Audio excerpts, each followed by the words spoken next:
And of course, Louisiana and the Gulf Coast states, not the only areas impacted by the storm. It continues to move to the north, and it will bring us a breezy day tomorrow. And we're also going to have some rain, especially south of Cleveland. Winds coming out of the northeast at 10 to 20. We'll have gusts over 30 at times. So it's going to be pretty brisk out there. And if you have any plans to do any kind of water sports or anything on the lake, just be advised.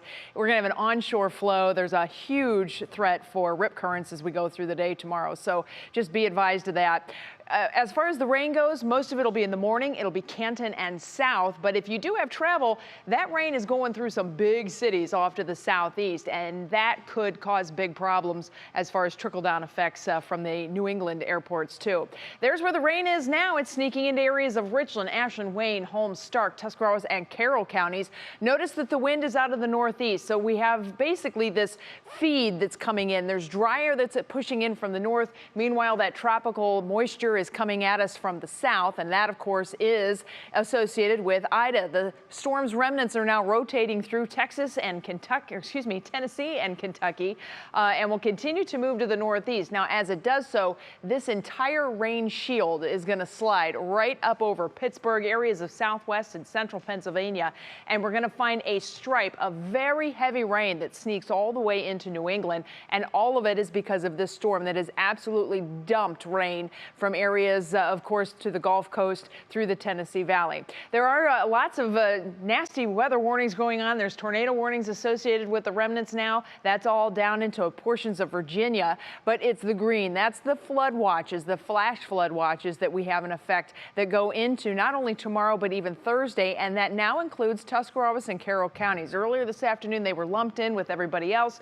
Not necessarily a slam dunk as far as warnings go, but we had a lot of rain that fell there today. We had rain that has fallen over the past few days, and now with this rain that's coming through tonight and tomorrow, it looks like we have that chance to have some very high water. So, of course, be on alert, but I think the heaviest of the rain from the remnants of Ida will stay much more down toward Pittsburgh than here in Dover and New Philadelphia and over toward Carroll tomorrow. Probably have about an inch or so. There's that stripe of very heavy 5+ inches of rain that's going right from central PA up into Boston. So any of the New York airports, we're probably going to have some delays tomorrow. That would also then go over toward the Boston area, even possibilities down from Washington, D.C. and Baltimore. Locally, your National Designer hour-by-hour forecast. Look at that rain, just kind of persistent as we go through the night tonight. But the big key here is that the axis of that rain is going to start to pivot as the storm moves to the east of us. So in the morning, we'll still have rain around, temperatures in the 60s, generally speaking, throughout the area. But watch what happens as we get into the afternoon. Mansfield, you start to see some sunshine by noon and temperatures in the low 70s. Other than a few scattered showers midday, by the end of the afternoon, we should really start to see things clearing out nicely.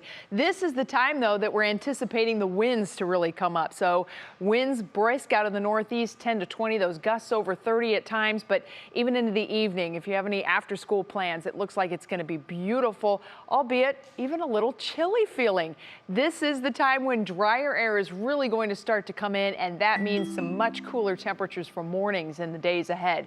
Union Home Mortgage forecast 77, the anticipated high for tomorrow. With the clearing conditions, we're going to stay sunny then Thursday and Friday. Low humidity, glorious weather setting up. We do have a little chance for some rain Saturday night into Sunday. We're going to keep an eye on that. Labor Day right now is looking really dry for us. And then by next week, another front coming in. That's the one that's going to bring us a little taste of autumn.